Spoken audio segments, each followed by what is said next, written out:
উসমান হাদি শাহবাগে দাঁড়িয়ে বলতেন, এই শাহবাগ হাজার বছরের মুসলমানদের কাছ থেকে এই বঙ্গভূমি স্বাধীনতা কেড়ে নিয়েছে। এই শাহবাগে বেশিবাদের জন্ম হয়েছে। আমি এই শাহবাগ থেকে বেশিবাদকে রুখে দেব।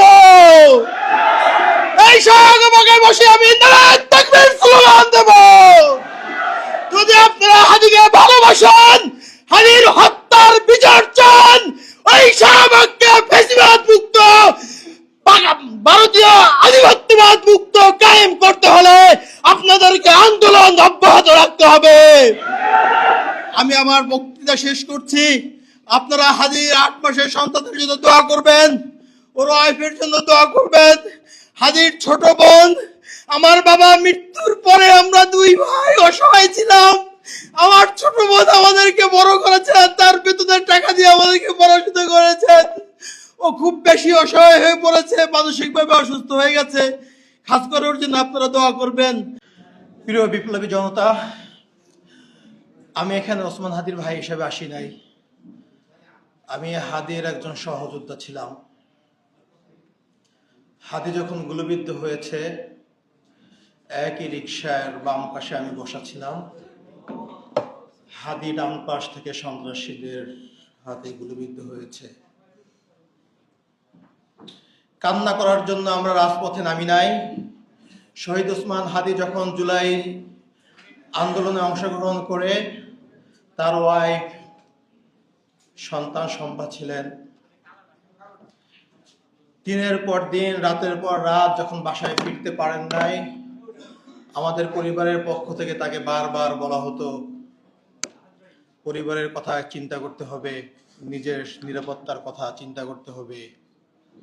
তার একটাই জবাব ছিল, আমাকে আমার আল্লাহ রক্ষা করবে। আমি যদি চলে যাই, এদেশের 18 কোটি জনতা আমার পরিবারকে দেখে রাখবে। এর চেয়ে বড় নিরাপত্তা আর কেউ দিতে পারবে না। যদি আমি আমার রবের ডাকে সাড়া দিয়ে চলে যাই, আপনি শহীদের ভাই হবেন।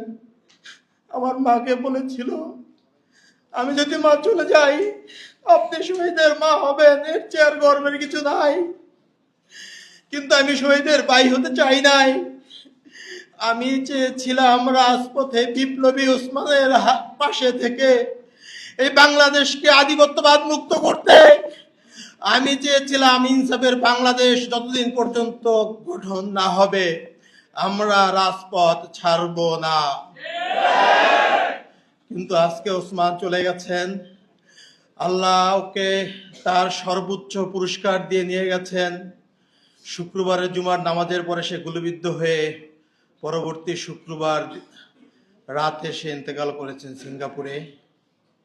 আমাদের পরিবার, ইনকলাব মঞ্চের ভাই ব্রাদাররা আমরা ঘটনার আকস্মিকতায় ধুমড়ে মুচড়ে গেছি। আমরা এখনো স্বাভাবিক জীবনে ফিরতে পারি নাই। জানি না আমরা স্বাভাবিক জীবনে ফিরতে পারবো কিনা। আমাদের শহীদ পরিবার, ইনকলাব মঞ্চ, ওসমানগণের লাখো লাখো ভালোবাসার জনগণ, বিপ্লবী ছাত্র জনতা, সবার কাছে আমার একটাই দাবি, ওসমান যে বিপ্লবী আন্দোলন করেছিলেন, সে যে আন্দোলনের জন্য শহীদ হয়েছেন, পরবর্তীতে তার অসমাপ্ত বিপ্লবকে আপনারাই সমাপ্ত করবেন ইনশাআল্লাহ। আমরা ওসমান হাদির পক্ষ থেকে কোনো পারিবারিক আর্থিক সহযোগিতা চাই না, কোনো অনুদান চাই না। শুধু একটাই চাই, ওসমান হাদির অসমাপ্ত বিপ্লবকে আপনারা সমাপ্ত করবেন। আপনারা যদি রাজি থাকেন, আমার সাথে ওয়াদা করেন, ইনসাফের বাংলাদেশ গঠন না হওয়া পর্যন্ত আপনারা শান্ত হবেন না।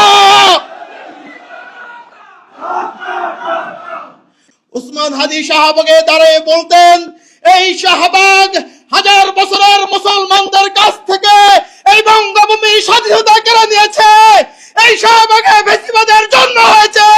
আমি এই শাহবাগ থেকে বেশিবাদকে রুখে দেব।